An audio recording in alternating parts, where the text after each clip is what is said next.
जय हो, मंगल हो, कल्याण हो। अभी यहाँ जितने भी जिज्ञासु मेधावी बैठे हैं, इन सब का आज ऐसा आग्रह है, कल जहाँ तक संबोधित किए, प्रबोधित किए, उसके आगे बढ़ाने को, आगे बढ़ाने के मुद्दा भी सुस्पष्ट है। कल अस्तित्वमूलक मानव केंद्रित चिंतन ज्ञान बनाम मध्यस्थ दर्शन सह अस्तित्ववाद की जिक्र की थी। उसका सार्थकता के बारे में, आवश्यकता के बारे में, एक स्वयं स्फूर्त प्रेरणा के बारे में अवगत कराने की कोशिश किए थे। उससे आप लोग सब विद हैं। आगे जो मानव शब्द आता है, अस्तित्व शब्द आता है। अस्तित्व में भी पुनः अवलोकन करने की आवश्यकता। अवलोकन का मतलब अवधारणा के रूप में वस्तु को देखने की विधि।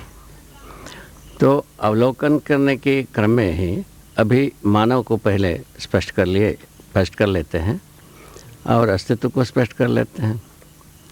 अस्तित्व का विधि को भी समझ लेते हैं।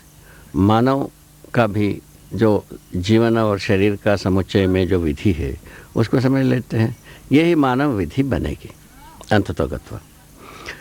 इससे जो विधि व्यवस्था के बारे में आदिकाल से जो अपन फंसे हुए हैं, दिशा विहीन, लक्ष्य विहीन विधि से सब कुछ करके क्षत विक्षत होकर के गिर जाते हैं। कुछ करने जाते हैं तो वो अंततोगत्वा वो विफल हो जाता है, और कुछ सोचते हैं उससे भद्दी ही विधि को सोचा जाता है। अंततोगत्वा भद्दी से भद्दी, भद्दी से बद्धी की ओर जाते जाते अभी हम कहीं पहुंच गए हैं जो अपने को खुद को भी इतने ज़्यादा स्पष्ट नहीं है, फिर भी मुद्दे के रूप में ये हो गई है और धरती रोगग्रस्त हो गई। मानव के पास दिशा और लक्ष्य नहीं है। ये यहाँ तक तो सुस्पष्ट। अभी सारा प्रयास इस अभियान में यही है तो मनुष्य के लिए दिशा और लक्ष्य स्पष्ट हो जाए और धरती का रोग दूर होने की कोई विधि तैयार हो जाए। इसी आशय से ये इस कार्यक्रम को शुरू किया गया है।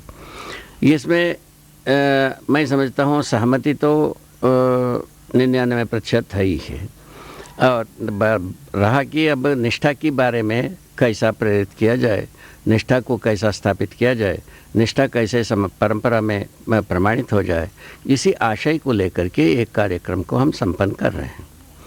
ये पहले मुद्दा तो ये है। अस्तित्व में मानव एक इकाई है। मानव का अध्ययन मैंने किया है। मानव का अध्ययन में ये आई है, शरीर भी है, जीवन भी है। जीवन का अध्ययन कैसा कर लिया, ये बात एक सुस्पष्ट प्रश्न है। ये सभी में आता है। मानव को जीवन का अध्ययन इस प्रकार से कर लिया, उसके मूल में अस्तित्व को समझा। अस्तित्व को समझने पर यह पता चला परमाणु में विकास होता है। मूल मुद्दा यहीं से है। तो विकास का आधार परमाणु है और कुछ भी नहीं है अस्तित्व में। विकास पूर्णता का भी आधार परमाणु ही है और कुछ भी नहीं है। जागृति पूर्णता का भी यदि कोई चीज़ है वो जीवन परमाणु ही है और कोई चीज़ नहीं है। ये मुख्य मुद्दा है। तो इसमें अभी तक क्या परेशानी आई थी, उसके ओर एक नज़रिया।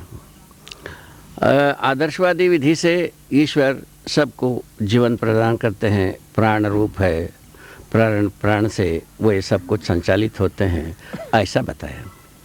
उसके बाद कहा कि आत्मा के रूप में सब कुछ संचालित करते हैं। वो प्राण से आत्मा में आ गए। आत्मा में आने के पश्चात आत्मा के बारे में जब वादा विवाद हुआ, चर्चाएं हुई है, आत्मा को स्पष्ट करने में असमर्थ रहे। बने अध्यवसायिक विधि से आत्मा स्पष्ट नहीं हुआ। इस ढंग से आदर्शवादी बात यहाँ रुक गए, माने आगे विकसित होना संभव नहीं हुआ। और प्रेरणावादी बात को परस्परता में मनुष्य में कहीं ना कहीं कुछ ना कुछ तो है ही है, एक दूसरे मनुष्य के लिए प्रेरक होता ही है। इसके आधार पर बहुत सारे साधना विधि ये तीन तैयार कर लिया।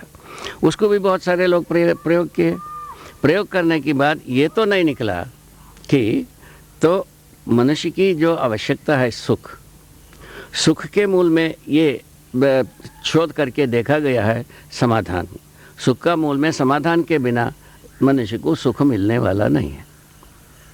समाधान के मूल में समझदारी, समझदारी जो है स्वयं मनुष्य का अध्ययन हो जाए समझदारी कहा जाए, अस्तित्व का अध्ययन हो जाए समझदारी कहा जाए। इससे ज़्यादा कुछ होता नहीं है, इससे कम में समझदारी होती नहीं। इस ढंग से आदमी जात के सम्मुख, चाहे वरदान कहिए अभिशाप कहिए, ये अपने सम्मुख आ गया है। इसको जो कुछ भी आप नाम दे ले। इस क्रम में हम यहाँ पहुँचते हैं, मनुष्य अध्ययन करने योग्य है कि नहीं है, उसको जांचने पर पता चलता है कि अध्ययन करने योग्य है। अध्ययन क्या आँख नाक पैर अध्ययन करता है या और कोई चीज़ करता है? पता चला और कोई चीज़ करता है। और कोई चीज़ करता है तो आदर्शवादियों के साथ आधार पर आत्मा होता है और सहअस्तित्ववादी विधि से बनता है जीवन अध्ययन करता है। ये बात बना। पहले से आत्मा को अध्यवसायिक विधि से बोधगम्य कराना असंभव था। अभी जीवन को अध्यवसायिक विधि से हम बोधगम्य कराने में सफल हो गया हूँ। कुल मिलाकर के ये एक प्रकार से उत्सव की बात कही है या हमारा उत्साह की बात कही है, संभावना की बात कही है। जैसा भी आपको मन पड़ता है वही बात को आप अपनाइए। ये इस जगह में हम आ गए। इस जगह में आने के बाद हम मनुष्य का अध्ययन में लगे, शरीर का अध्ययन करने पर यह पता चला तो ये गर्भाशय में मनुष्य का शरीर भी रचित होता है, ये पता चला। और गर्भाशय से बाहर होने के बाद बड़ा होना, माने रोगी रहना या स्वस्थ रहना, ये सब चीज़ शरीर के साथ जुड़ी हुई है। किंतु रोगी शरीर हो चाहे स्वस्थ शरीर हो, गर्भाशय में ही रचित होता है, ये बात का पुष्टि मिल गई। संभवतः अभी जो जितने भी जो शरीर शास्त्र को जितना अध्ययन किए हैं उनका भी ऐसे निष्कर्ष होना चाहिए संभवतः।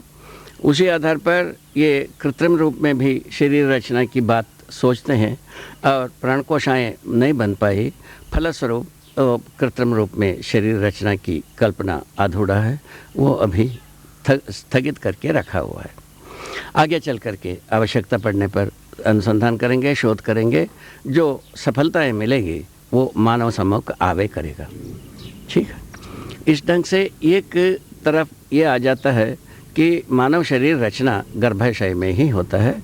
यह गर्भाशय जैसे ही परिस्थितियां निर्मित करने पर हो सकता है, ये ऐसा हम कल्पना करते हैं। और प्रमाण तो यही है, मानव शरीर मानव के गर्भाशय में ही माने तैयार होता है। मानव संज्ञा, मानव शब्द में नर नारी दोनों माने इंगित समाहित है। इस आधार पर मानव शरीर में ही शिशुओं का, गर्भाशय में शिशुओं का रचना होना ये सर्वविदित है। इस पर बहुत सारा बात करना भी अभी आवश्यक नहीं है। अब रह गया मानव शरीर द्वारा जो प्रमाणित होने वाले वस्तु, आशा। पहले जीने की आशा, ये आँख में है आशा, पैर में है, इसको खोजा गया, ये दोनों से परे है, ये पता चला। इसी प्रकार इसको सोचने के बाद अस्तित्व में जो देखे गए परमाणु में विकास को देखा गया। परमाणु में विकास के क्रम में तो भौतिक रासायनिक प्रक्रिया तो होते ही है, उसके बाद जो विकास पूर्णता के पद में जीवन पद प्रतिष्ठा प्रमाणित हो गया है। जीवन के रूप में एक परमाणु संक्रमित होना पाया जाता है। आप यदि देखेंगे, समझेंगे और शोध करेंगे, आप भी पाएंगे, मैं तो पा चुका हूँ। तो ऐसे जो जीवन पद में संक्रमित परमाणु चैतन्य इकाई के नाम से अपना काम करता है। चैतन्य इकाई में जड़ इकाई में क्या अंतर है भाई, ये बात को अच्छी तरह से देखा गया। जड़ इकाई में जो अणु परमाणु से अणु रचित रचनाओं के रूप में ही कोशाओं भी अणु का ही एक रचना है। तो इस ढंग से अणुरचित रचना के रूप में ही रासायनिक भौतिक संसार को हम पहचानते हैं। ये संभवतः अभी तक की जो चलते आई हुई अध्ययन में भी ऐसे ही निष्कर्ष निकले होंगे, या नहीं निकला होगा तो आगे निष्कर्ष निकाल लेंगे, क्या बुरा है इसमें। ये इस ढंग से आ गए। जहाँ तक चैतन्य इकाई की बात आती है, गठनपूर्ण परमाणु का प्रतिष्ठा है ये। इस प्रतिष्ठा में क्या विशेषताएं हैं वो थोड़ा सा ध्यान देने की बात है, जो मनुष्य में प्रमाणित होता है। पहली बात यह है, जीवन अपने आप में भार मुक्त, भार बंधन मुक्त और अणुबंधन मुक्त है। तो उसका क्या प्रमाण होता है? हमारा जितने भी कल्पनाएं होते हैं कहीं भी तो माने कहीं परिसीमित होने की व्यवस्था में नहीं है, कहीं ना कहीं बंध गए, ऐसा कुछ नहीं है। हम कल्पना आगे की करते ही हैं। अभी आज जितना किए कल आगे उसको करेंगे और करेंगे और करेंगे और करते ही रहेंगे, करते ही आए हैं और करते रहेंगे भी। इस ढंग से आशा की प्रवाह को एवं अक्षय प्रवाह के रूप में हम देख पाते हैं। अक्षय प्रवाह के बारे में जब हम एक पहचान कर पाते हैं, उसी जगह में से ये जिज्ञासा होता है, ये क्या भौतिक रासायनिक अणुओं से क्या निष्पन्न हो सकता है, उसको भी हम खोजें। इसमें से पता चला भौतिक रासायनिक अणु परमाणुओं से ये अक्षयता निष्पन्न नहीं होती है, क्योंकि वर्धमान विधि है, क्षय विधि है। इन दोनों में क्षय विधि को हम क्षरण विधि मानते हैं, माने कम होते हुए स्थिति में पाते हैं, और वर्धमान विधि को बढ़ते हुए देखते हैं। क्या चीज़? प्राण कोशाएँ एक के जगह में लाखों हो गए, उसका रचना हो गई, ये वर्धमान विधि है। ये वर्धमान विधि से हर रचनाएँ हुई है। उसी प्रकार पहाड़, पत्थर, लोहे का पत्थर और मणि, धातु, ये सभी चीज़ें अणुओं से रचित हुए हैं। ये भी वर्धमान विधि से ही रहते हैं।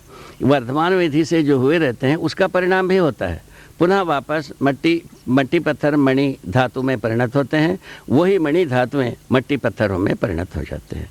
इसको एक आवर्तनशीलता के रूप में हम देख सकते हैं। ये अस्तित्व में ये सभी चीज़ रहेगा ही। पदार्थावस्था की चार स्वरूप को मृत, पाषाण, मणि, धातु, मट्टी, पत्थर, मणि और धातु, इसका जो निरंतर होना पाया जाता है, ये समृद्ध होने की बात ही प्राणावस्था की माने प्रवृत्ति है। ये प्रवृत्ति कहाँ से आता है पूछा? इसके लिए तो प्रवृत्ति मूलतः सहअस्तित्व से आता है। सहअस्तित्व से ही प्रवृत्ति है। जैसा ये सत्ता सब में पारगामी होने के आधार पर सभी ऊर्जा संपन्न है, बल संपन्न है, ये बात को कल भी एक बार बता चुके हैं। वो बल संपन्नता ही है, चुंबकीय बल संपन्नता के रूप में विद्यमान रहता है। इसी से एक परमाणु अंश दूसरे परमाणु अंश को पहचानना और स्वयं स्फूर्त विधि से व्यवस्था को प्रमाणित करना, क्योंकि अस्तित्व में ये भी देखा गया है, प्रत्येक एक अपने त्वासहित व्यवस्था है, समग्र व्यवस्था में भागीदारी करता है। ये स्रोत है, ये स्वयं स्फूर्तता का स्रोत यही है। ये क्या हुआ? हर एक व्यापक वस्तु में भिगे रहने से ये स्वयं स्फूर्तता स्वयं सिद्ध है, ये अस्तित्व सहज है, शाश्वत है, नित्य है। ये कभी भी इसका विच्छेद होता नहीं, स्वयं स्फूर्तता। तो अस्तित्व रूप में हर वस्तु स्वयं स्फूर्त है। अस्तित्व में क्रियाशीलता के रूप में स्वयं स्फूर्त है, और क्रियाशीलता के क्रम में जागृति क्रम और विकास क्रम के रूप में स्वयं स्फूर्त है। ये पूरा का पूरा अस्तित्व इसी रूप में बैठा हुआ है। इसको समझने वाला केवल मानव है, और केवल मानव है, केवल मानव है, और कोई समझता नहीं है। और इससे आधार पर मानव को हमने इस ढंग से पहचाना। अभी तक अध्यात्मवादी, भौतिकवादी जीवों के रूप में पहचानते रहे, हम ज्ञानावस्था की इकाई के रूप में मैंने पहचाना। इसीलिए इसका नाम दिया है, ये ज्ञानावस्था की इकाई है मानव को।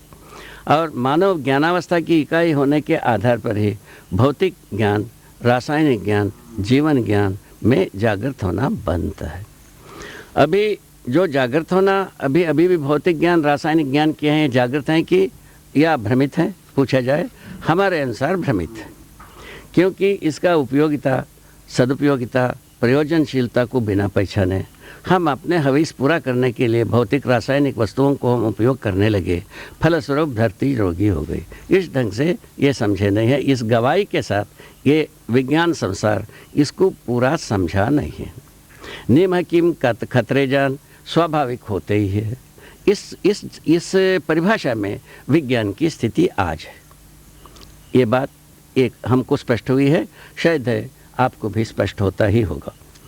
अब इससे क्या हुई? धरती बीमार हो गई, धरती बीमार होने के बाद विज्ञानी, अज्ञानी, ज्ञानी ये सभी धरती में ही हैं। ये सबको एक ही साथ डूबने की जगह आ गए। तब अब सोच रहे हैं ये क्या होगा, आगे में क्या होगा। आगे में क्या होने की बात है, कोई सोचते हैं दूसरा ग्रह, कोई ग्रह गोल खोजेंगे, वहाँ हमारे जात पात को वहाँ ले जाएंगे, हमारे आदमी को ले जाएंगे, बाकी को मरने देंगे। कुछ लोग ऐसा सोचते हैं। कुछ लोग ऐसा सोचते हैं नहीं भाई ये ठीक नहीं है, हमको इसका कोई उपाय खोजना चाहिए। ऐसा भी चर्चाएं होती रहती है, इसको हम सुनते ही रहते हैं। तो चर्चाएं तो होता है, किंतु निष्कर्ष क्या निकला, इसको खोजने पर अभी तक तो कोई भी, कितने भी सेमिनार होते हैं, सभाएं होते हैं, विमर्शात्मक सभाएं होते हैं, सभी को हम सुनते हैं पेपरों में, किंतु उसका कोई निष्कर्ष निकाला ऐसा हुआ नहीं। अभी तक की जो बहुत बड़ी भारी जो पारंगत कहलाते हैं पर्यावरण संबंधी समस्याओं को समाधान देने के लिए जो पैदा हुए हैं, जिनको बहुत बड़ी भारी पद दी गई है, बहुत सारे मोटे मोटे तनख्वाह दी जाती है, वो ऐसे लोगों के साथ हमारा चर्चा हुई है। उनके मत से यही है, अब मनुष्य को कितना पर्यावरण प्रदूषण में जी सकता है उसी को हम पहचानना है, उसको हम स्टैंडर्ड बताना है, ऐसा कह रहे हैं।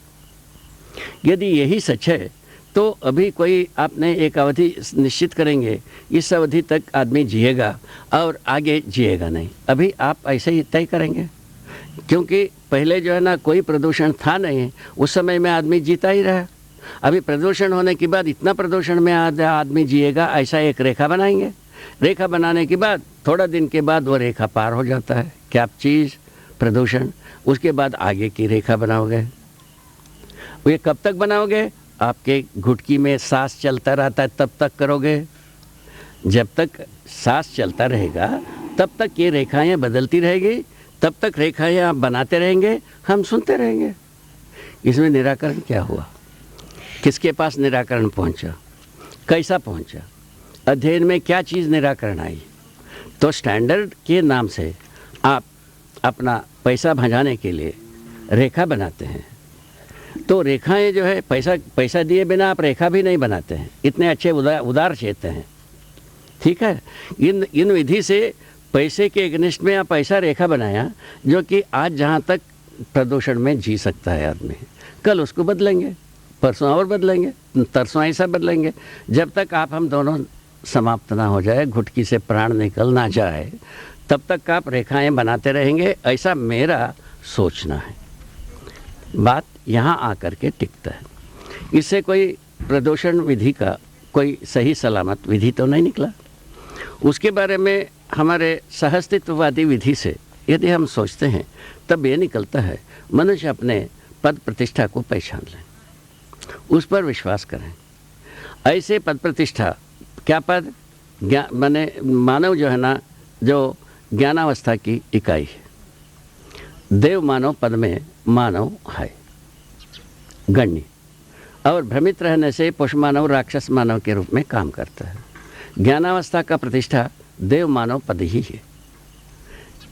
देव मानव का मतलब यह होता है, जो आदिकाल से हम बहुत कुछ अच्छे शब्द प्रयोग किए हैं। प्रबुद्धता का नाम दिया है। प्रबुद्धता एक ज्ञानावस्था की, देव पद प्रतिष्ठा की एक वैभव है। क्या हुआ, समझदारी, ठीक है, ज्ञान पद प्रतिष्ठा की एक वैभव है। समझदारी के बारे में अभी आपसे चर्चा हो चुकी है। अस्तित्व को पूरा समझने से समझदारी है। दूसरा, मानव को पूरा समझने से समझदारी है। माने पूरा का मतलब ज्ञान और जीवन और शरीर दोनों को समझने से मानव को समझा गया, यह समझदारी है। और इसका प्रमाण व्यवहार में आता है, उसका नाम है मानवतापूर्ण आचरण। उसका जो कसौटी है व्यवस्था के रूप में प्रमाणित होना, इस ढंग से बनी हुई है।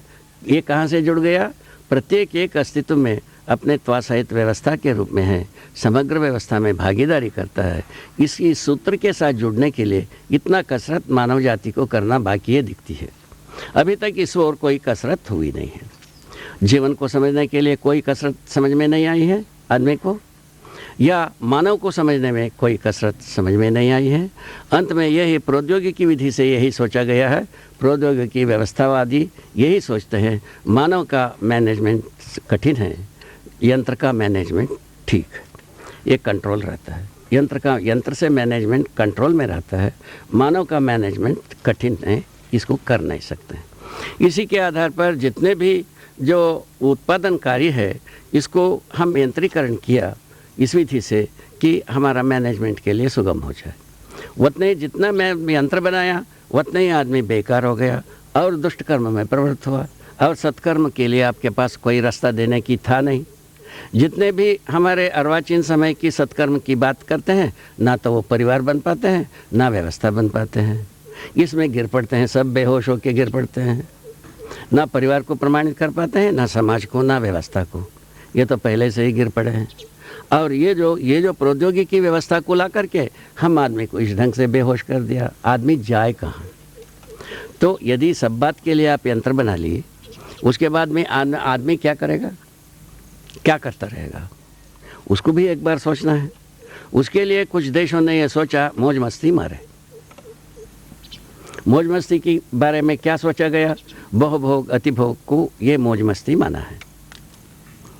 इसको भी अपन यदि यह ज़्यादा से ज़्यादा सोचें, यौन संवेदना में दिन भर मगन रहे, इसी को एक मौज मस्ती मानने का आधार माना।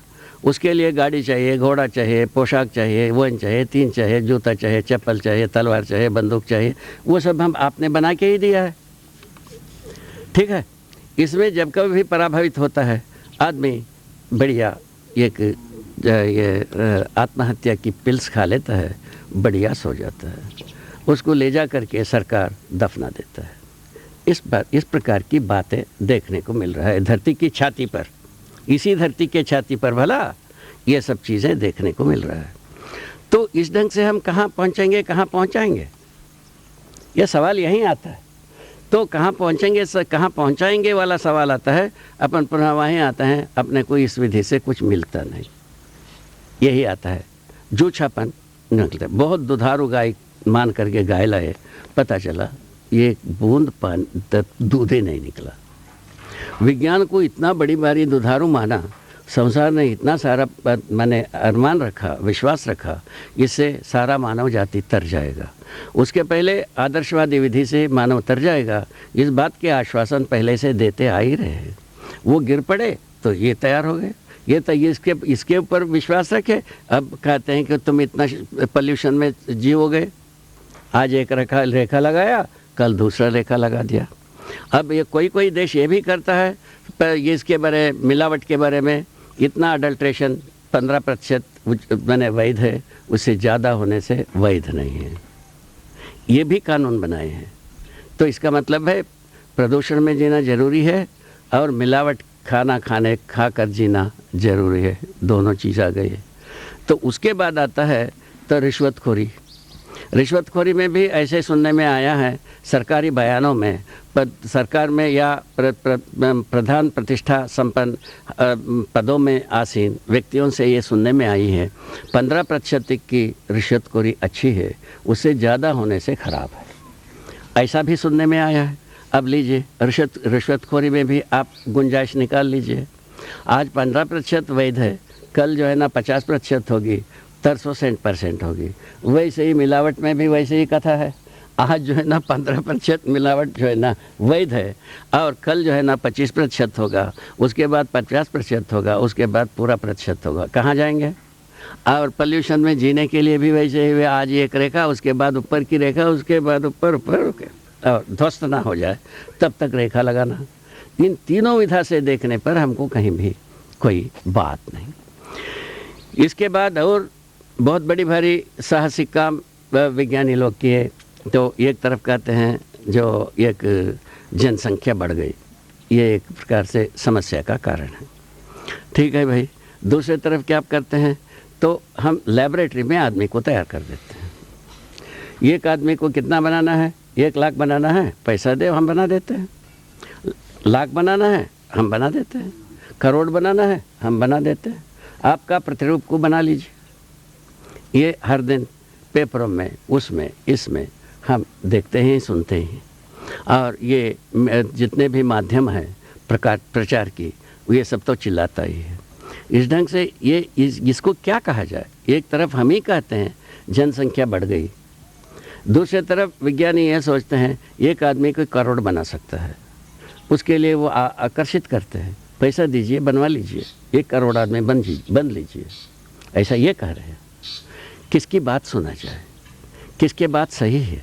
जनसंख्या ज़्यादा हुआ ये सही है, एक आदमी करोड़ आदमी के रूप में बदलना ये ज़रूरी है या इसकी आवश्यकता है, ये सच्चाई है या झूठाई है? इस बात को कौन बताएगा? कौन इसका उत्तर देगा? और इन दोनों को हम सही ठहराते हैं। औचित्यता के बारे में कौन जिम्मेवार है? इसमें कौन चीज़ औचित्य है? औचित्यता को कौन निष्कर्ष निकालेगा? औचित्यता को बताने का आधार कहाँ है? अब कहाँ शोध किया, किसने किया, कब किया?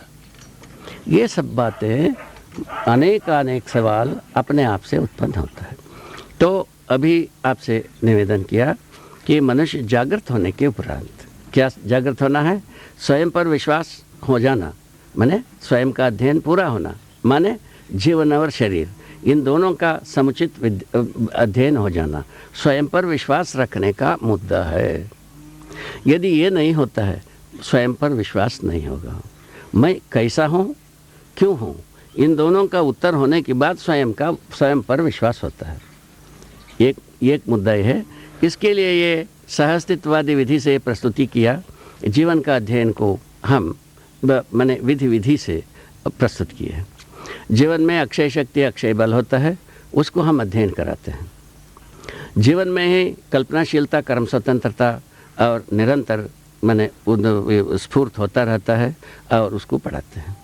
कर्म स्वतंत्रता, कल्पनाशीलता की तृप्ति बिंदु चाहिए, इसके लिए मनुष्य सदा शोध करता रहता है, इसको भी हम पढ़ाते हैं। शोध, उसमें तृप्ति बिंदु कहाँ कैसा मिलता है, उसको हम पढ़ाते हैं। कैसा? जागृत होने के बाद व्यवस्था के रूप में जीने से कल्पनाशीलता, कर्म स्वतंत्रता की तृप्ति बिंदु मिलती है। ये हम अध्ययन कराते हैं। मैं स्वयं अध्ययन कर चुका हूँ। जो अध्ययन करते हैं वैसे वो भी तृप्त होते हैं, और जो मैं जैसा तृप्त हुआ हूँ, इस आधार पर हम विश्वास करते हैं। ये हुआ। तो समझदारी का दूसरा बिंदु बताया कि अस्तित्व स्वयं सहअस्तित्व है, अकेले नाम की चीज़ नहीं है। तो व्यापक वस्तु में, एक वस्तु में नित्य वर्तमान है, इसको हम अध्ययन कराते हैं। इसको अध्ययन कराने के बाद ये प्रश्न समाप्त हो जाता है, एकांत में सुख है। अभी तक जो आदर्शवादी विचार पूरा एकांत में सुख को खोज करके क्षत विक्षत हो गया, ना स्वयं प्रमाणित हो पाया और ना उसके सम्मोहन से छूट पाया, घुटकी से प्राण निकलता ही रहा। हमारा ये परिवार परंपरा में 700 वर्ष में अनेक लोग सन्यासी होते रहे, एक भी ऐसा एक लाइन दे नहीं पाए जो कि हम इस सन्यास के बाद ये पा गए जो आप लोग नहीं पाए हैं। ऐसा चीज़ कोई किसी ने कह के नहीं मरा, और सबने यही कह के मरा, आप किताब पढ़ लो। मेरे अनुसार किताब आदमी ही लिखता है, और हर किताब से आदमी बड़ा है, हर यंत्र से बड़ा है एक आदमी। ऐसा मेरा सोचना है। यदि ये सच है, हर आदमी, हर एक यंत्र और हर एक किताब से बड़ा है, तब तो किताब के अंदर मनुष्य को माने बेड़ लेना संभव नहीं है। किताब को इतना पूजा किया गया, उससे ज़्यादा किसी को पूजा भी नहीं किया होगा। इतना पूजा करने के बाद भी कोई आदमी किताब के अंदर समाया नहीं आज तक। अभी विज्ञानियों ने यंत्र को इतना प्रमाण बता करके संसार को इतना व्यामोहित किया, सम्मोहित किया, और ये भी किया, ये देखो यंत्र जो है ना स्वचालित होता है, यंत्र जो है ना वो करता है, ये करता है, ये सब बताने के बाद भी मनुष्य किसी यंत्र में समा गया, ऐसा कुछ हुआ नहीं, आज भी नहीं हुआ। इस दोनों गवाही के आधार पर मेरा घोषणा ये है, तो प्रत्येक मनुष्य हर एक यंत्र से बड़ा है, हर एक किताब से बड़ा है। इस बात पर विश्वास रखने के लिए ज़रूरत है। उसके लिए क्या आवश्यक है? हमारा जीवन में अक्षय शक्ति, अक्षय बल जो कार्य करता है, उसको सटीक जागृतिपूर्वक नियोजित करने की विधि को अपनाते तक समझदारी है। उसके बाद प्रमाणित करने की परंपरा है। ये इसको हम अध्ययन कराता हूँ। जिस आदमी को जिज्ञासा होती है, उनको स्वागत है ही है, वह आकर के अध्ययन करें। एक तो बात ये बना। उसके बाद अस्तित्व के बारे में गए। अस्तित्व में विकास के क्रम बनी, विकास के क्रम में परमाणु ही विकास के क्रम में वस्तु है, और गठन पूर्ण होने पर माने हर एक परमाणु गठन पूर्वक परमाणु है। गठन पूर्णता नाम की एक पद आती है जिस परमाणु में अब प्रस्थापन विस्थापन मुक्ति हो जाता है। अब प्रस्थापन नहीं हो सकते ना विस्थापन हो सकते। ऐसे जगह में आने के बाद उस परमाणु का नाम है गठन पूर्ण परमाणु। उसमें हमने ये देखा है जो बीच में ये क्रिया होता है जिसका परावर्तन प्रत्यावर्तन दो पद्धति है। इसी ढंग से एक बीच में एक ही होता है। इसी को हम आत्मा नाम दिया है। आत्मा क्रिया है, अनुभव एक क्रिया है, प्रमाण एक क्रिया है, प्रामाणिकता नित्य क्रिया है। इस ढंग से जागृति क्रिया में प्रामाणिकता ही जीवन का पूंजी है। जीवन का पूंजी के रूप में प्रामाणिकता जब तक समाई रहती है तब तक मानव स्वयं में विश्वास करता है। प्रामाणिकता जब तक समाई रहती है जीवन में तब तक मानव अपने में विश्वास करता ही रहता है। और एक बार जागृति का मतलब स्वयं मानव अपने को समझ लिया, समझने के बाद प्रामाणिक होता है। प्रामाणिकता सदा सदा बना रहता है। एक बार समझने के बाद उसकी निरंतरता होती ही है। एक बार हम कोई झाड़ को देखते हैं, समझ लेते हैं, उसके बाद वो समाप्त होते ही नहीं है, सदा बना रहता है। सदा सदा वो झाड़ के नीचे खड़े रहने की ज़रूरत भी नहीं है। वो झाड़ जब कभी सामने आया उसका उपयोगिता हमको पता ही है। इसी प्रकार मानव जब कभी एक बार जागृत हो गया उसके बाद उसका निरंतरता होते ही रहता है। तो इस विधि से जागृत मानव ही तो सतत प्रामाणिक रहता है। प्रामाणिकता ही जीवन का संपदा है। क्या संपदा है? प्रामाणिकता ही संपदा है। तो यही चीज़ परावर्तन में प्रमाण के रूप में हो जाता है, माने प्रमाणित होता है, और प्रत्यावर्तन में अनुभव के रूप में होता ही है। ये दोनों क्रिया कर लेते हैं, निरंतर करते रहते हैं। अनुभव के आधार पर ही फिर बाद में बोध नाम की क्रिया और इच्छा नाम की क्रिया और विश्लेषण नाम की क्रिया, ये सभी चीज़ें माने क्रियान्वयन होते हुए जीवन समग्र एक जागृति के ही अर्थ में काम करता हुआ हमको मिला है। और मैं स्वयं ऐसे ही करता हूँ, जागृति पूर्वक ही हर काम करता हूँ, इसीलिए हम सुखी रहता हूँ। ये बात बनी। ये हम जो जागृति पूर्वक काम करके, सोच के, विचार के, अनुभव करके, दे के, ले के हम अभी तक दुखी नहीं हुआ हूँ। यही इतने ही तो आप भी करते हो। आप इससे ज़्यादा कुछ भी नहीं करते हो। उतने ही मैं भी किया हूँ। हम हर एक मुद्दे पर हम सुखी रहता हूँ। काय के लिए? हम जागृत रहता हूँ, सुखी रहता हूँ। वही चीज़ करिए और भ्रमपूर्वक हर जगह में आदमी कुंठित, प्रताड़ित, दुखी, दीन, हीन और क्या कहते हैं पराश्रित और दुखी, ये बना ही रहेगा। इसके लिए क्या किया जाए? इसके लिए एक ही उपाय है, हर व्यक्ति को समझदार बनाया जाए। बहुत छोटा सा काम, बहुत ज़्यादा काम भी नहीं है, ये छोटा सा काम। अभी हम शिक्षा देते हैं, शिक्षा का तो उपक्रम बहुत सारा बनाए रखे हैं। उसमें जो है ना, समझदारी को संभाल लेना ही एकमात्र उपाय है। इससे क्या हो जाएगी पूछा? इससे ये हो जाएगी, हर व्यक्ति नैसर्गिकता के साथ ये उचित कार्य करना सीखेगा, जिससे जो इसको कहते हैं, क्या कहते हैं, पॉल्यूशन कहते हैं हम लोग, क्या कहते हैं, प्रदूषण हम कहते हैं। तो प्रदूषण होने की जो सिलसिला है वो रुक सकता है। बात यहाँ आई। अब उसके बाद ये कैसा रुक जाएगा भाई? इतने लोगों का काम कैसा चलेगा? ये तो हर व्यक्ति की दिमाग में तूफान बैठा ही है। जैसा कि सब आदमी जो है ये सब दुष्ट प्रवृत्ति से सबको रोजी रोटी दे दिया, ऐसा सोचा जाता है। जबकि पहले बताया यंत्र बना करके सबका रोजी रोटी को छीन लिया। ये बात आपके समक्ष प्रस्तुत किया है। सबकी रोजी रोटी कैसा छीनी? सबके लिए हम यंत्र बना दिया, फलस्वरूप रोजी रोटी छीन गए। जैसा घरेलू में मिक्सी बनी हुई है, फिर बाद में काय को सिलोटी में चटनी पीसोगे रे? काय को पीसोगे आप बताओ? हाथ ही नहीं चलता मिक्सी। अब हाथ चलना ही बंद हो गया।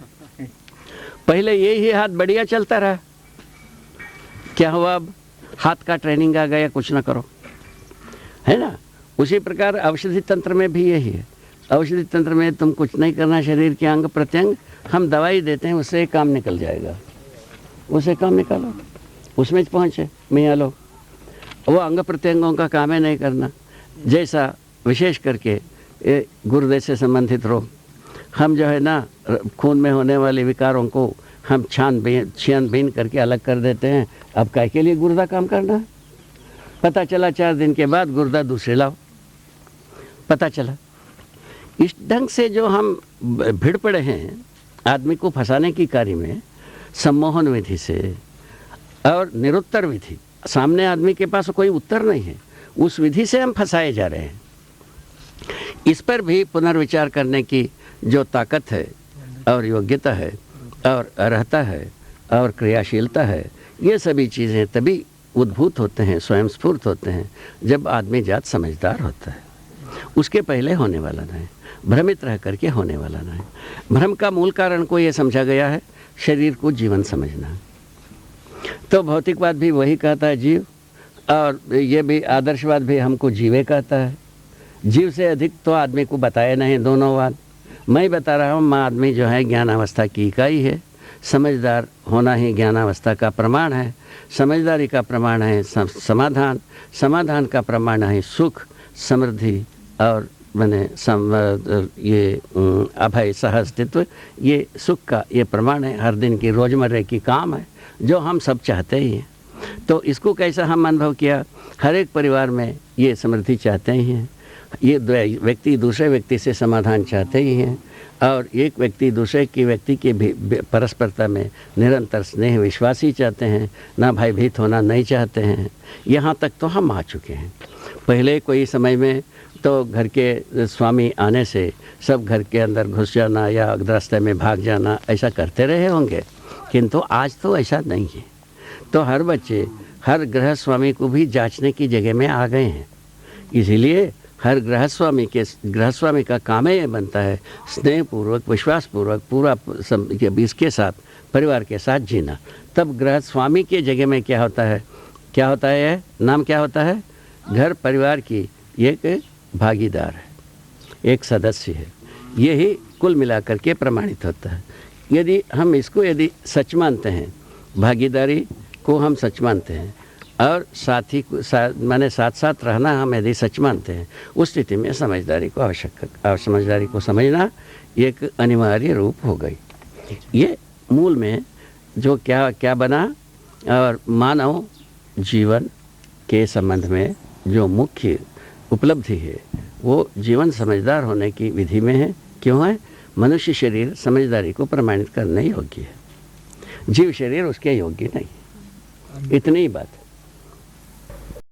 अपन अब ध्यान दिए थे कि स्मरण पूर्वक अनुभव के रोशनी में हम जितने भी स्वीकृतियाँ पा लेते हैं, इसको हम अध्ययन कहा है। अध्ययन का परिभाषा इसी प्रकार से किया है। समझदारी का जो एक ठोर है, समझदारी पर विश्वास करने का ठोर है, वो बोध ही है। ये बोध होना अर्थ का ही बोध हो पाता है। वस्तु के साथ अर्थ बना रहता है, शब्द के साथ अर्थ बना रहता है। शब्द के साथ जो अर्थ बना रहता है वो वस्तु सहित अर्थ है, वस्तु में निहित अर्थ सहित वस्तु है, ऐसा बनता है शब्द का अर्थ। जैसा नाम, राम एक नाम है। राम कोई वस्तु के रूप में मिल जाता है तो इसका नाम है राम, ऐसा होता है। वो वस्तु में रूप गुण स्वभाव धर्म निहित रहता है, उसका नाम है वो वस्तु का अर्थ। वस्तु का अर्थ में जाते हैं तो क्या बनता है, रूप गुण स्वभाव धर्म के रूप में हमको प्राप्ति होती है, और शब्द का अर्थ को हम ले जाते हैं तो वस्तु के रूप में मिलता है। वस्तु का अर्थ रूप गुण स्वभाव धर्म है और शब्द का अर्थ वस्तु है। ठीक है, ये मुख्य मुद्दा है। तो इस ढंग से क्या हुआ, प्रमाण क्या होगा, वस्तु होगा कि शब्द होगा, इसको यहाँ हम सोच सकते हैं। सोचने पर पता लगता है वस्तु ही प्रमाण है अस्तित्व में, ना केवल शब्द। शब्द से इंगित वस्तु मिलने पर ही वह प्रमाण है। प्रमाण का स्वरूप वस्तु है, ना कि शब्द। ऐसा हमको समझ में आया है। ये शब्द ज्ञानानुपाति वस्तु शून्य विकल्प, इसका क्या मतलब होता है मैंने? हाँ, उसको अभी शुरू करते हैं, इसको पूरा कर देते हैं। ठीक। इस ढंग से एक बहुत अच्छी बात पर सूझबूझ शुरू होती है। ये शायद है सबको प्यार लगता होगा। तो शब्द को प्रमाण कहे, वस्तु को प्रमाण कहें, किसको प्रमाण कहें? वस्तु में रूप गुण स्वभाव धर्म अविभाज्य है। ये विभक्त होकर के खंड विखंड होकर के बिखरते नहीं हैं। कोई भी वस्तु रहेगा, कोई संज्ञा में रहेगा, वो उसी अर्थ को प्रस्तुत किया रहता है। क्या अर्थ को? जो रूप गुण स्वभाव धर्म उसकी होता है। उसको बताने के लिए कैसा हम पा गए? सारे अस्तित्व को चार अवस्था में पाए। एक पदार्थावस्था, एक प्राणावस्था, एक जीवावस्था, एक ज्ञानावस्था। ज्ञानावस्था में मानव को पा करके मानव का रूप गुण स्वभाव धर्म को एक संपूर्णता में अध्ययन कराया, शरीर और जीवन के अस्तित्व में, सह अस्तित्व में। उसके बाद जीवन के रूप में पुनः अध्ययन किए। जीवन के रूप में जीवन क्या कार्य करता है उसको भी हम अध्ययन किए, अनुभव किए। और उसके बाद शरीर के रूप में क्या कार्य होता है, क्या कार्य को प्रमाणित करता है, इसको भी अध्ययन किए। तो इसमें दो का निष्पक्षपात रूप में कार्य आता है। जो शरीर में क्रियावाही ज्ञानवाही दो क्रियाएं होती हैं। ज्ञानवाही क्रियाएं जीवन से संपादित होते हैं और क्रियावाही क्रियाएं सब शरीर की व्यवस्था से संपादित होते हैं। ठीक है, हाथ पैर नाक कान ये सब चीज़ें क्रियावाही क्रियाएं हैं, ये सब बना रहता है। किंतु इसमें होने वाली जो कार्यक्रम है, संवेदनाएं हैं, ये जीवन के बिना होता नहीं। ठीक है ना? ये जीवन के साथ ही संवेदनाएं शुरू होते हैं। जो जीवन साथ शरीर को पहले जीवंत बनाए रखता है और ज्ञानवाही तंत्र पर अपने संकेतों को प्रमाणित व ज्ञापित करता है और संकेतित करता है। फलस्वरूप शरीर में वो संवेदनाएं प्रमाणित होते हैं। हर व्यक्ति इसको अनुभव करता है। ऐसा हर व्यक्ति का माध्य की चीज़ है ये। तो उसी क्रम में आपको ये बताया, संवेदनशीलता पूर्वक मनुष्य जो है ना व्यवस्था में जीना बना नहीं। इतने दिन की हजारों लाखों वर्ष की इतिहास के अनुसार व्यवस्था में जीना बना नहीं। ना तो परिवार व्यवस्था आई, ना समाज व्यवस्था आई। दोनों नहीं आने से पुनर्विचार की आवश्यकता थी। इस विधि से क्या हो गई? संज्ञानशीलता पूर्वक जीना आ जाता है, संवेदनाएं नियंत्रित होते हैं, फलस्वरूप हम व्यवस्था में जीना प्रमाणित हो जाता है। इस प्रकार से है। अध्यात्मवाद के अनुसार, आदर्शवाद के अनुसार संवेदनाओं को साइनेट दे करके मृत्युशैया में सुलाओ, ये कहते हैं। संवेदनाएं ना हो, ऐसा वो कहते हैं। भौतिकवादी ये कहते हैं संवेदनाओं में डूबे रहो। बोलिए साहब, हम कहाँ जाएं? ये कहता है बिल्कुल इसको ऑपरेशन करके अलग कर दो। ये कहते हैं उसी में डूबे रहो। अब इसमें कहाँ जाए आदमी?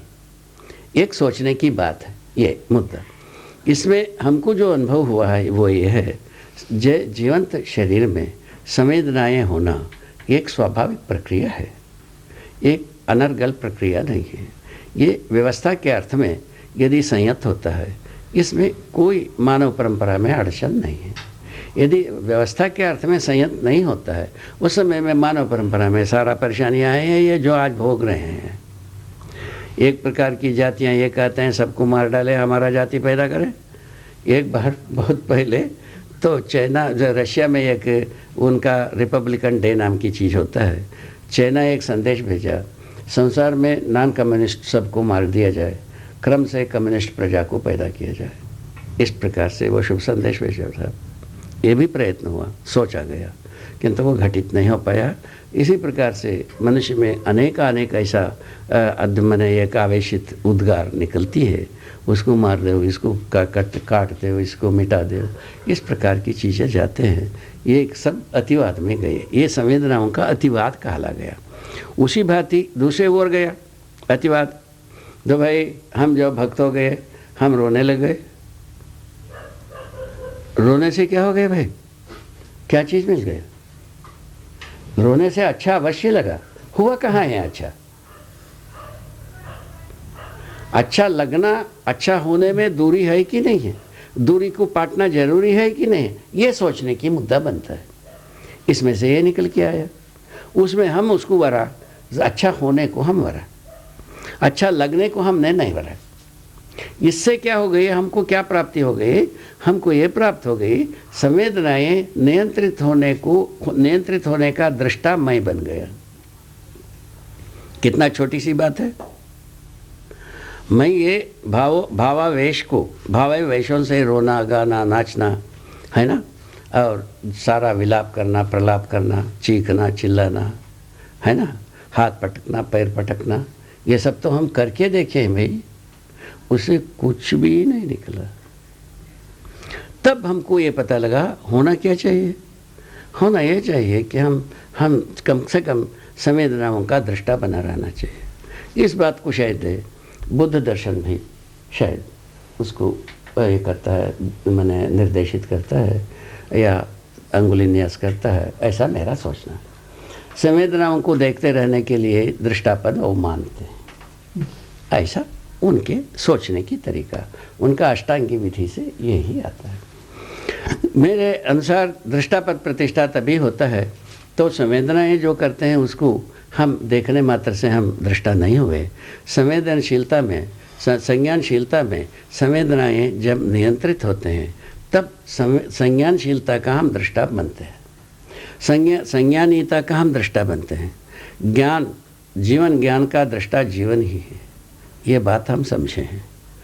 इसलिए हम दृष्टा, ज्ञाता और कर्ता, भोक्ता जीवन ही होता है, इस बात को हमने घोषणा किया है। तो भोगने वाला भी जीवन है, शरीर थोड़ी ही भोगता है दर्द को। जब जीवन रहता है शरीर तब तक दर्द, उसके बाद कहाँ दर्द। मरा हुआ आदमी को कहाँ दर्द रहा भाई, जला देते हैं, गाड़ देते हैं, सारा कर्म करते हैं, संपूर्ण कर्म करते हुए हम देख ही रहे हैं। तो इसलिए जो शरीर को दर्द होता है ये बात हमको समझ में नहीं आया। पहले हम भी ऐसे ही सोचते रहे, जबकि शरीर को दर्द नहीं होता है, जीवन ही दर्द को पहचानता है, फलस्वरूप दर्द से मुक्ति का उपाय खोजता है। ये कुल मिलाकर के बात आए। उसी क्रम में पहले से हम आयुर्वेद को सोचा है, ज्योतिषी को सोचा है, ये सभी बातों को सोचते हुए चले आए हैं, अभी भी सोचते रहते हैं कुछ ना कुछ। इस क्रम में हमारा सोचना ऐसा हुई, संज्ञानशीलता पूर्वक हम संवेदनाओं को नियंत्रित होता हुआ देख पाते हैं, संज्ञानशीलता ये सार्थक होता हुआ, प्रमाणित होता हुआ देखते हैं। यही दृष्टापद प्रतिष्ठा का मतलब है। ऐसे दृष्टापद प्रतिष्ठा में जागृत जीवन होना स्वाभाविक है। ये मुख्य मुद्दा यहाँ हुआ। जीवन की वैभव, अनुभव का वैभव यही है। स्वयं को दृष्टापद में पहचान लेना है और अनुभव का मतलब है। मतलब क्या है? स्वयं को दृष्टापद में पहचान लेना और उसको प्रमाणित कर लेना, ये दृष्टापद प्रतिष्ठा का मतलब, ये जागृति का मतलब यही है। जीवन जागृति का मतलब यही है। प्रमाणित होने का मतलब यही है और स्वानुशासित होने का मतलब भी यही है। इस ढंग से मानव महोपयोगी, सर्वतोमुखी उपयोगी होने वाला जो बात भी जागृत मानव में ही आता है। नहीं तो संकीर्णता, कुछ भाग में हम उपयोगी होने दौड़ते हैं, वो भी अधूरा हो जाता है। कहीं नाक कटा रहता है, कहीं कान कटा रहता है और भदगी से भरा रहता है। कई कार्यों को हम संवेदना के साथ जितने भी काम करते हैं, सर्वांग सुंदर तो कोई होता नहीं, ये आपको बताना चाहते हैं।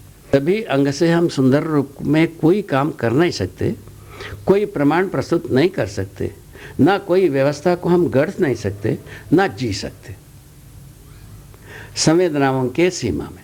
ये तो बात सही है। वही चीज़ आज धरती पर तांडव नृत्य है। कहीं किसी भदगी, कहीं किसी भदगी संवेदनाओं में जीने के लिए जो बाध्य किया है, तो आज तक वो बाध्यता है इसी बात को प्रमाणित करता रहा है। ये आप हम समझने योग्य है और इसको मूल्यांकन करने योग्य मानव ही है। वो मूल्यांकन मानव जागृति पूर्वक ही करेगा, भ्रम पूर्वक तो करेगा नहीं। ये मुख्य बात ये रहा दृष्टापद होने का मतलब में। ठीक है, तो जो जीवन अनुभव दर्शन के साथ जो जो अनुभवात्मक अध्यात्मवाद लिखना, और वाद लिखने के बाद शास्त्र लिखना, शास्त्र लिखने के बाद योजनाओं को लिखना, ये कार्य संपादन मैंने किया है। तो किस अर्थ में कर दिया भाई? मनुष्य जो व्यवहार और प्रमाण से लेकर अनुभव तक मनुष्य है, इसका लंबाई, चौड़ाई, ऊंचाई इतना है। तो मैंने व्यवहार प्रमाण से लेकर, कर्म प्रमाण से लेकर, है ना, विचार और विचार में समाधान प्रमाण से लेकर और अनुभव प्रमाण तक आदमी पूरा लंबाई चौड़ाई है। इसीलिए अनुभव दर्शन भी लिखा, है ना, व्यवहार दर्शन भी लिखा, अभ्यास दर्शन भी लिखा और कर्म दर्शन भी लिखा। इसीलिए लिखा, कुल मिलाकर के संज्ञानशीलता, संवेदनशीलता के साथ नियंत्रित रहता हुआ, संवेदनाएं नियंत्रित रहता हुआ, देखने की दृष्टि से, समझाने की दृष्टि से, समझने के बाद प्रमाणित होने की दृष्टि से इसको ऐसा लिखा। इस ढंग से पूरा दर्शन, विचार, शास्त्र और योजना निष्पन्न हुई। ये पूरा सहअस्तित्व पर निर्भर है। इस सहअस्तित्व में ही हम सभी प्रमाणों को सभी अवस्था में प्रस्तुत कर पाते हैं, अनुभव को भी प्रमाणित कर पाते हैं और न्याय को भी प्रमाणित कर पाते हैं, समाधान को भी प्रमाणित कर पाते हैं। इस ढंग से इन तीनों चीज़ को प्रमाणित कर देना ही कुल मिलाकर के जागृत जीवन का रास्ता है। इन जागृत जीवन के रास्ता में संवेदनाएं नियंत्रित होते हैं, व्यवस्था के अनुकूल हो जाते हैं, कि कोई उद्यमबाजी करते नहीं हैं, आराम से जी सकते हैं, सुख से जी सकते हैं, परस्परता में विश्वास निर्वाह हो सकता है। ये बात तो दर्शन का मतलब तो आपको बत समझा दिया। दर्शन का मतलब भी है कि दृष्टा पद प्रतिष्ठा में जीवन है, संपूर्ण यावत वस्तु को स्वीकार लेना है यथावत।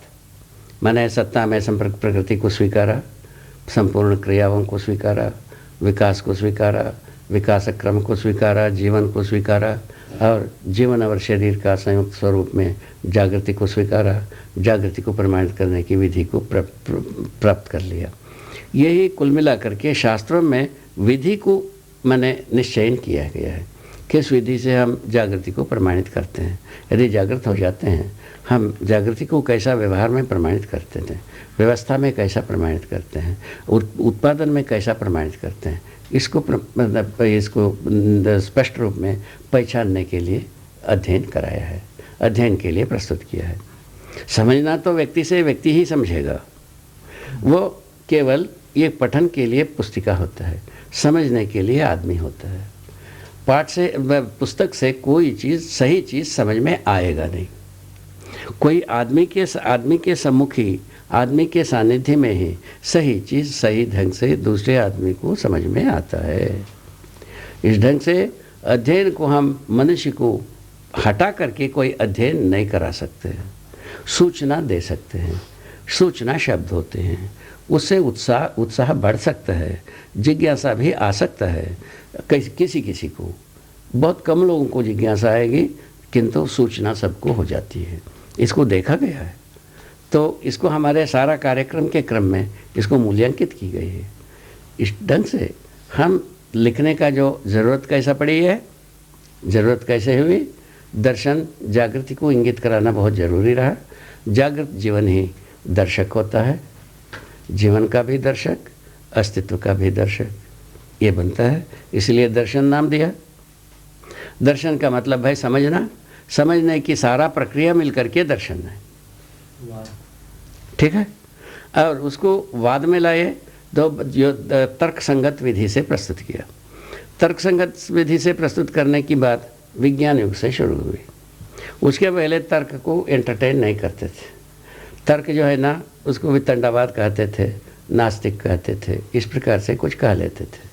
किंतु विज्ञान युग के बाद तर्क को स्वीकारना, सुनना शुरुआत हुआ। शुरुआत होकर के वहाँ पहुँच गया, तर्क रह गया, वस्तु नहीं रह गया, वहाँ पहुँच गया। कैसे दुष्परिणाम है ये देख लीजिए। पहले तर्क को हम वो स्वागत ही नहीं किए, और उसके बाद जो बड़े लोग कहे हैं तुम कुछ पूछने का अधिकारी नहीं, ईश्वर के बारे में तुम कुछ पूछने का अधिकारी नहीं, यहाँ से तो हम लाख किए थे सारा मार्ग को, किंतु विज्ञान आकर के उसको खोल दिया। मैं तर्क संगत विधि से हम प्रस्तुत होते हैं, ये पहले घोषणा किया, ठीक है ना। विज्ञान सिस्टमेटिक स्टडी है, तर्क संगत है, दो बात इसमें है। तो इस विधि से जब प्रस्तुत हुआ, जनमानस को तर्क पसंद आई, तर्क करने की विधि में काफ़ी लोग रंगे और काफ़ी लोग तार्किक हुए भी, बहुत तर्क अभी भी प्रस्तुत करते हैं, ठीक बात है। इस ढंग से तर्क संगत करना भी एक कार्य आवश्यक है, ऐसा मैं सोचा। किस मुद्दे पर? अभी तर्क भौतिकवाद के अनुसार द्वंद्वात्मक भौतिकवाद प्रस्तुत किए थे, उसको तर्क संगत विधि से प्रस्तुत किए। संघर्ष उसका केंद्र बिंदु बनता है, स्वयं के अस्तित्व को बनाए रखने के लिए सबको मिटा सकते हैं, ये अनुमति उससे मिलता है। उस आधार पर हाँ यही मिलता है, यही अनुमति मिलता है, सबको मिटा दो, अपने को बनाए रखो, यही अनुमति मिलता है। तो उसमें कोई व्यतिरेक हो तो यहाँ बैठे हैं दिग्गज, आप लोग बताएंगे, मेरे समझ के अनुसार इतने ही है। तो वो मानवोपयोगी नहीं हुआ, मानव के लिए तर्कसंगत भी नहीं हुआ, या वह व्यवहार संगत तो होना ही नहीं है। तर्कसंगत ही जब नहीं होता है तो व्यवहार संगत कब होने वाला है? इसीलिए वो धीरे धीरे सर्वाधिक लोगों के मन में अस्वीकृत भी हुआ है, ये भी बात हुआ है। करने जाते हैं, जीने जाते हैं, कहीं ना कहीं हस्तक्षेप के साथ ही जीना है, ये बात को भी स्वीकारा है। कोई ना कोई हस्तक्षेप के साथ ही हम जिएंगे, ये भी बात स्वीकारा है आदमी भौतिक शास्त्र के अनुसार। उसमें संघर्षात्मक, वो इसको लिखा उन्होंने द्वंद्वात्मक भौतिकवाद, उसके आधार पर हमने लिखा तो उसके समाधानात्मक भौतिकवाद। ये तो संघर्ष उनका शुरुआत थी, हमारे अनुसार शुरुआत होता है पूरकता, सह अस्तित्व पूरकता, ठीक है। पूरकता विधि से इसको समाधानात्मक भौतिकवाद को हम प्रस्तुत किया है। पूरकता विधि से विकास का क्रम, विकास दोनों मानव को अध्ययनगम्य होता है, इसीलिए उसको लिखा। इस ढंग से समाधानात्मक भौतिकवाद का सार्थकता हमको समझ में आया। और उसके आगे व्यवहारात्मक जनवाद, तो अभी जो हमारे पास है, जो इसका माने प्रचलन में, वो है संघर्षात्मक जनवाद। वही संघर्ष करो, तुम जीते रहो, बाकी को मिटाते रहो, बात यहाँ बोलते हैं। हम कहते हैं सह अस्तित्व में सुख है, शांति है, संतोष है, समृद्धि है, और वर्तमान में विश्वास है।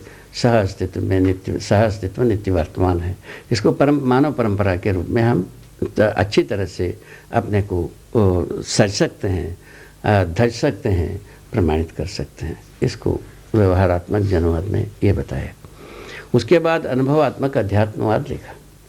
अध्यात्मवाद तर्कसंगत से लिखा। तर्क का जो क्या कर दिया हमने, विवेक और विज्ञान, विवेक सम्मत विज्ञान, विज्ञान सम्मत विवेक। विवेक का मतलब है हम लक्ष्य को पहचानने की कार्यक्रम, पहचानने की विधि, लक्ष्य की स्थिरता के बारे में पूर्ण विश्वास करने की विधि को तर्कसंगत विधि से जोड़ दिया। कौन तर्क का है वो? विज्ञान सम्मत विवेक, विवेक सम्मत विज्ञान विधि से जोड़ा है। उसके बाद उसको जोड़ने के पश्चात एक सुगमता बन गई, हम व्यवस्था के प्रति विश्वस्त होने के आधार बन गए। व्यवस्था के प्रति यदि विश्वास होता है, ऐसा तो आप हम सब व्यवस्था को वरते ही हैं, अव्यवस्था को बिल्कुल नहीं वरते हैं। परिस्थिति पा करके अव्यवस्था में हाथ बटा देते हैं, ठीक है। ये तो इसमें क्या हो गई, मनुष्य का दोहरा व्यक्तित्व के लिए आसार बन गए। उस परेशानी को मिटाने के लिए हमने लिखा है तो अनुभवात्मक अध्यात्मवाद।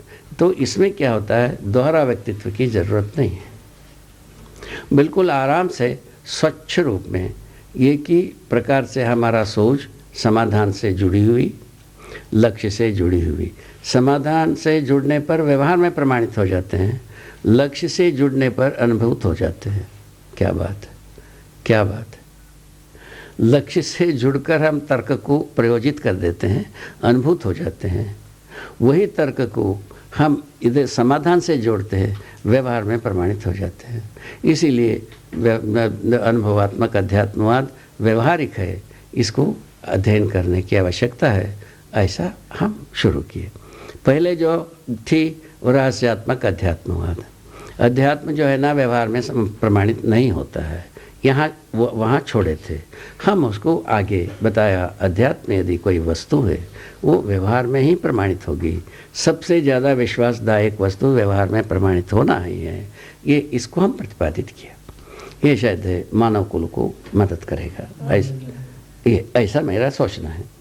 तो अच्छा, उसके बाद क्या हो गई, ये तो हुआ वादों के बात। उसके बाद शास्त्रों के पास गए। शास्त्रों के पास में गए तो और भी उसमें कई जटिलताएं उसमें सुलझ गई।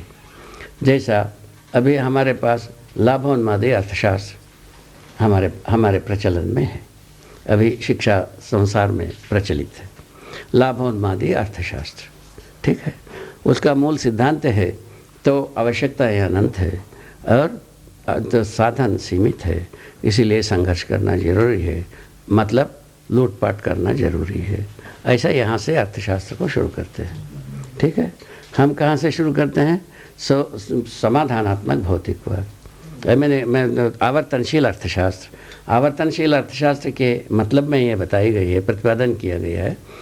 मनुष्य यदि जागृति के उपरांत उनकी मनुष्य की आवश्यकताएं निश्चित होते हैं, संयत होते हैं, निर्धारित होते हैं, सीमित होते हैं, संभावनाएं अधिक हो जाते हैं।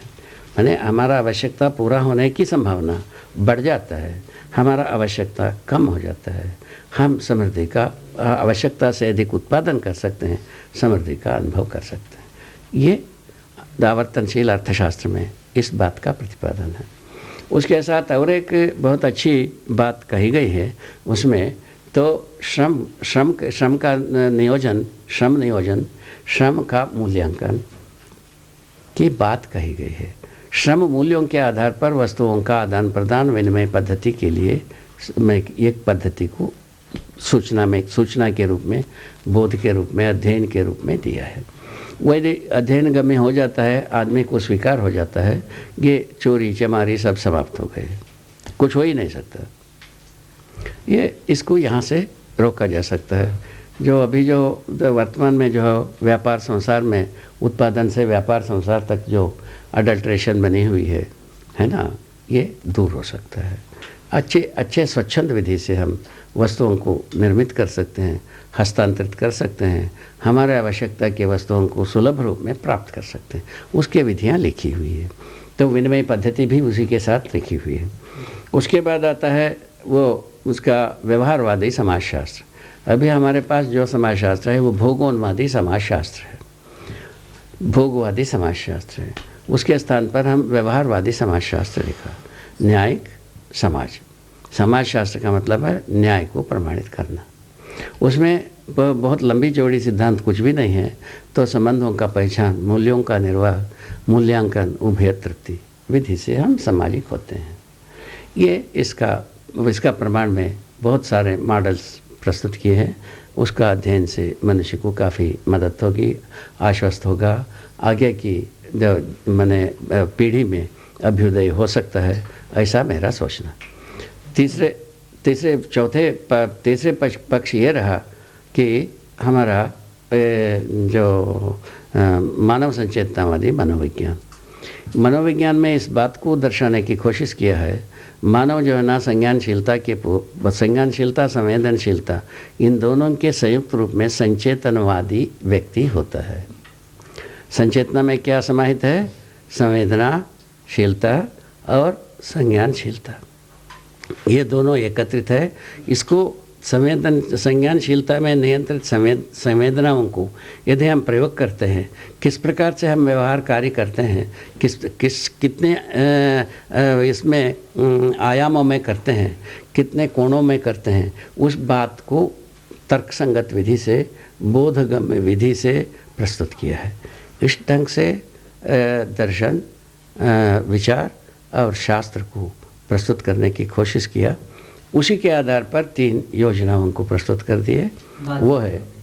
वो है जीवन विद्या योजना, और जो उसके बाद शिक्षा का मानवीकरण योजना, और उसके पश्चात परिवार मूलक स्वराज्य योजना। इस ढंग से 3 योजनाएं आए हैं। इन योजना के बारे में बाद में अपन विचार करेंगे यदि आवश्यकता हो तो। यदि आप लोगों के हाथ में योजनाओं का स्वरूप प्रस्तुत है और इसके बावजूद भी आप लोगों को जिज्ञासा होगा तो उस पर विचार करेंगे। जय हो, मंगल हो, कल्याण।